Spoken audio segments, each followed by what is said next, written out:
अक्सर हम देखते हैं कि कई लोग आत्मा की बात करते हैं। कोई कहते हैं कि हमारी बात आत्मा से होती है, हम आत्मा से बात करते हैं। कोई कहते हैं मैंने पिछले जन्म में ये किया था इसलिए मेरी आत्मा ने नया जन्म लिया है। बहुत सारी मनगढ़ंत कहानियाँ, झूठी हर कुछ देखने को मिलता है।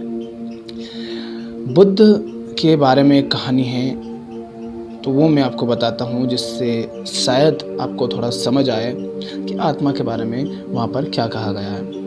तो भगवान बुद्ध से एक भिक्षु ने पूछा कि मैं सुखी होना चाहता हूँ, मैं क्या करूँ? तो बुद्ध ने कहा कि तुम अपने मन से भोगों, जो कंजम्पशन होता है, भोगों को निकाल दो।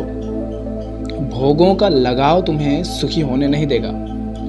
भोगों से मित्रता मत करो, उनकी मित्रता तुमको नरक की ओर ले जाएगी। संसार के भोग चोर के समान हैं। ये चोर तुम्हारी आयु को धीरे धीरे नष्ट करते रहेंगे। अपने मन से स्वार्थ की भावनाओं को बिल्कुल निकाल दो। ऐसा करने से तुम्हारे मन में सम्यक ज्ञान उत्पन्न होगा। उस ज्ञान के सहारे तुम धीरे धीरे वैराग्य को प्राप्त कर लोगे। वैराग्य सर्व सुखों का खजाना है। एक भिक्षु ने पूछा कि मैं लोभ को मिटा नहीं पा रहा, भगवान मैं क्या करूं? बुद्ध ने कहा कि तुम लोभ को एक सीमा में बांध दो। इस अंकुश से उसकी शक्ति कम हो जाएगी। निश्चित कर लो कि मुझे सिर्फ यहाँ तक जाना है, उससे आगे चाहे कितना भी धन मिले, संपत्ति मिले, कुछ भी मिले, मुझे लालच नहीं करना है। अगर लोभ से सावधान नहीं होगे तो जीवन दुखों से भर जाएगा। लोभ एक प्रकार का फटा हुआ थैला है, उसको जितना भी भरोगे वे भर नहीं पाएगा। लोभ एक प्रकार का नशा है, तुम कितना भी संग्रह करो फिर भी तुम्हारा मन तृप्त नहीं हो सकता। लोभी मन की भूख कभी भी मिट नहीं सकती। संग्रह करना छोड़ दो, क्योंकि साथ में कुछ भी नहीं जाता है। बांटना प्रारंभ कर दो। जितना जितना बांटते जाओगे उतनी उतनी शांति तुम्हारे पास आती जाएगी। एक भिक्षु ने पूछा कि आत्मा कैसा है? बुद्ध ने कहा कि आत्मा आनंद है, आत्मा प्रेम है, आत्मा शांति है, आत्मा पूर्ण है, आत्मा निराकार है। इनके अर्थ समझिएगा कि जब आपके जीवन में आनंद हो, समझना कि आप आत्मस्थ हो। जब आपके जीवन में प्रेम हो, समझना आप आत्मस्थ हो। जब आपके जीवन में आप आत्मसमर्पित हो, आपको लगे कि आप पूर्ण हो, तो समझना कि आप आत्मस्थ हो। क्योंकि आत्मा निर्गुण है, निराकार है।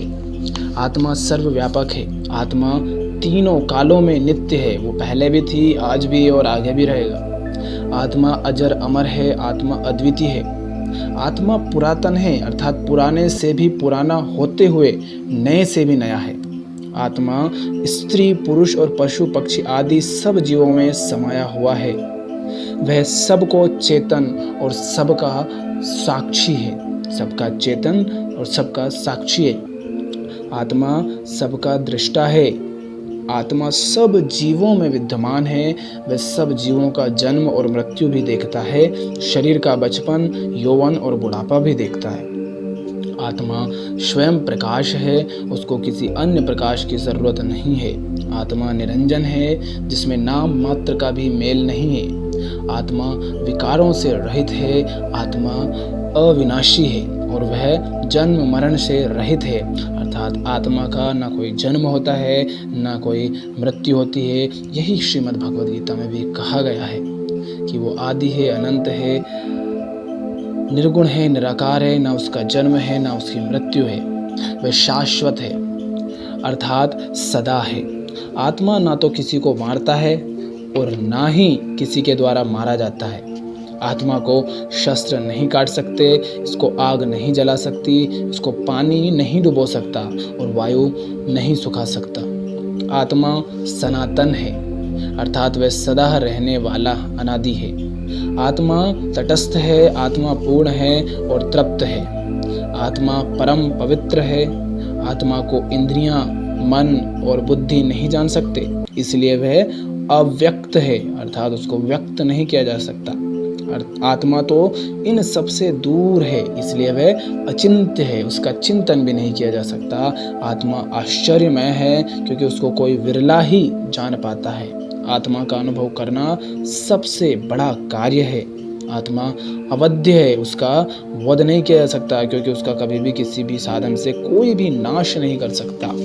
आत्मा सदा भरपूर और पूर्ण है, उसको जो अनुभव कर लेता है वह आनंद को प्राप्त कर लेता है।